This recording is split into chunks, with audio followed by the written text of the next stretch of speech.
ঈদ উদযাপনের শেষ মুহূর্তে এসে মহাসড়কগুলোতে বেড়েছে ঘরমুখ যাত্রীদের ভিড়। বৈরী আবহাওয়া আর গণপরিবহনে অতিরিক্ত ভাড়া আদায়ের নৈরাজ্য সত্ত্বেও প্রিয়জনদের সাথে ঈদের আনন্দ ভাগাভাগি করতে বাড়ির পথে ছুটে চলেছে মানুষ। তবে বিভিন্ন পয়েন্টে ধীরগতি থাকায় দেখা দিয়েছে যানজট। প্রতিনিধিদের তথ্য ভিডিওতে আরও জানাচ্ছেন ইউসুফ হাসান নাইম। নগদ নিয়ে এলো হার না মানা হার অফার। সর্বনিম্ন 10,000 টাকা রেমিটেন্স নগদে পাঠালে থাকছে স্বর্ণের হার জেতার সুযোগ। সকাল থেকেই ঢাকা-টাঙ্গাইল মহাসড়কের মৌচাক থেকে চন্দ্রা এবং কালিয়াকৈর বাইপাস এলাকায় যানবাহনের তীব্র ধীরগতি রয়েছে। এর উপর বৈরী আবহাওয়া আর বৃষ্টি যাত্রীদের ভোগান্তিকে চরমে তুলেছে। গণপরিবহন না পেয়ে অনেকেই জীবনের ঝুঁকি নিয়ে ট্রাক ও পিকআপ ভ্যানে চড়ে গন্তব্যে রওনা হতে দেখা গেছে।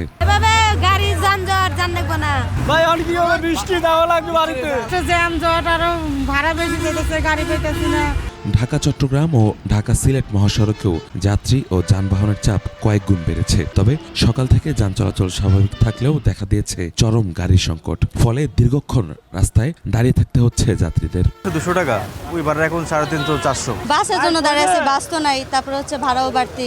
ঢাকা আরিচা মহাসড়ক ও নবীনগর চন্দ্রা সড়ক অনেকটাই ফাঁকা, যানবাহনের চাপও অনেকটা কম।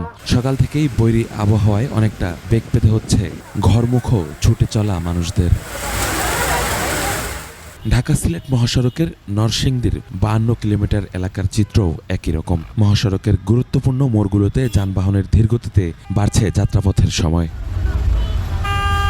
অন্যদিকে ঢাকা-টাঙ্গাইল যমুনা সেতু মহাসড়কের এলেঙ্গা থেকে যমুনা সেতু পর্যন্ত বিভিন্ন স্থানে গাড়ি চলছে মন্থর গতিতে।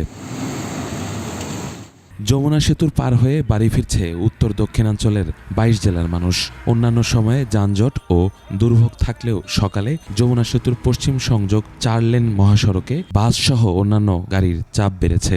ঢাকাতে একটু জামজট বেশি, তো টাঙ্গাইল এলেঙ্গা এদিক দিয়ে জাম নাই। অন্য সময় অনেক জ্যাম থাকে, আজকে জ্যাম নাই, অনেক ক্লিয়ার রাস্তা। বাসটা অনেক কম, গাড়ি থামাচ্ছে না। ঘরমুখ মানুষের নিরাপত্তা ও স্বস্তিদায়ক যাতায়াত নিশ্চিত করতে মহাসড়কগুলোতে ব্যাপক প্রস্তুতি নিয়েছে জেলা ও হাইওয়ে পুলিশ।